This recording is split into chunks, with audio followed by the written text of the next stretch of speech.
In the annals of crime, some stories chill us to the bone. The tale of Suchana Seth is one such story. January 2024, a quiet hotel room in Goa, India. A mother and her 4-year-old son check in. Nothing seems amiss, but behind closed doors, a horror beyond imagination is about to unfold. Suchana Seth, a brilliant AI researcher, is about to commit an act so heinous it will earn her the title of the most evil mom of 2024. What drives a mother to kill her own child? How does a woman of intelligence and accomplishment become a monster? The answers, if they exist, lie in the twisted psyche of Suchana Seth. As we peel back the layers of this horrifying story, prepare yourself. We're about to embark on a journey into the depths of human depravity. Suchana Seth wasn't born a killer. On the surface, she seemed like a success story, a rising star in the world of artificial intelligence, a CEO of her own startup, a woman breaking barriers in a male-dominated field. But beneath this polished exterior lurked a darkness few could have imagined. Born and raised in Kolkata, India, Suchana was always different. Brilliant, yes, but also intense, driven.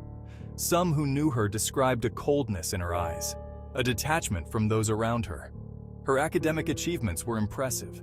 Degrees from prestigious institutions, publications in respected journals. But personal relationships?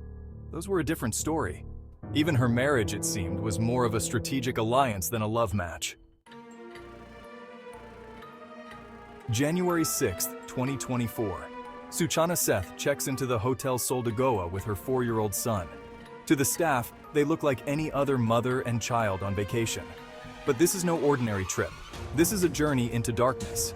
What was going through Suchana's mind as she led her son into that hotel room? Did she already know what she was going to do? Or did the decision come later, in the quiet hours of the night? We may never know, but what we do know is chilling enough. For 2 days, mother and son remain in their room. The hotel staff notice nothing unusual. No sounds of distress, no cries for help. Just the eerie silence of a plan being set in motion. On January 8th, Suchana checks out alone.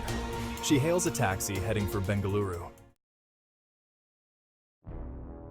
The taxi driver knew something was off. His passenger, Suchana Seth, seemed agitated, nervous. And that large suitcase she insisted on keeping close, it didn't sit right with him. As they crossed from Goa into Karnataka, his suspicions grew. At a routine checkpost, the driver made a decision that would crack the case wide open. He alerted the authorities. When they opened that suitcase, the horror of what Suchana had done became sickeningly clear. Inside, wrapped in plastic, was the body of her 4-year-old son. The scene was nightmarish. Investigators, hardened by years on the job, were shaken. How could a mother do this to her own child? As investigators dug deeper, a disturbing picture began to emerge. Suchana Seth's life was unraveling long before that fateful trip to Goa.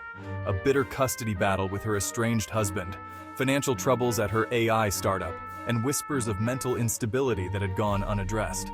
But none of this could fully explain the brutality of her actions.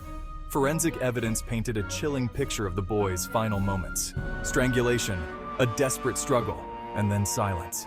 Had Suchana snapped under the pressure of her crumbling life?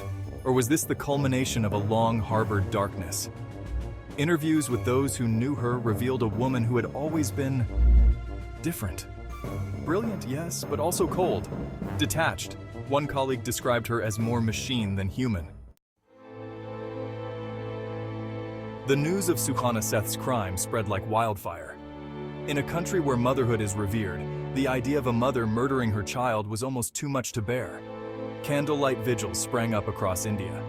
People gathered to mourn a little boy they had never met. Social media exploded with outrage and grief. Hashtags demanding justice trended for days. Experts appeared on news channels trying to make sense of the senseless. Psychologists spoke of postpartum depression and psychosis. But for many, no explanation could suffice. The case reopened old wounds and sparked new debates about mental health support for mothers, about the pressures of modern life, about the dark side of India's tech boom. In coffee shops and living rooms across the country, people asked each other, could we have seen this coming? The courtroom was packed. Journalists jostled for position. Outside, crowds gathered, their anger palpable. As Suchana Seth was led in, a hush fell over the room. Here was the woman they had all come to see, the monster in human form. The trial was a media sensation. Every detail was dissected, every witness scrutinized. Prosecutors painted a picture of a cold, calculating killer.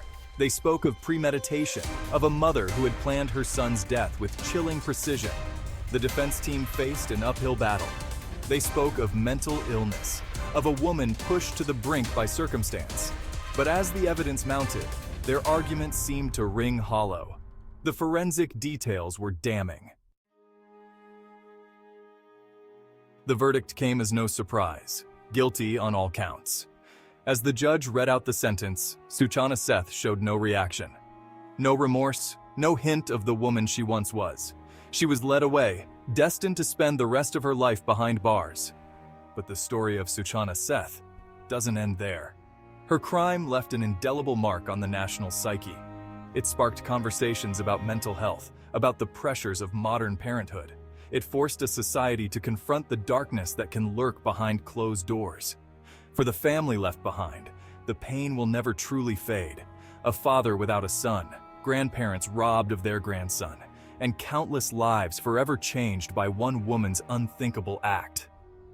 As we look back on the case of Suchana Seth, we're left with more questions than answers.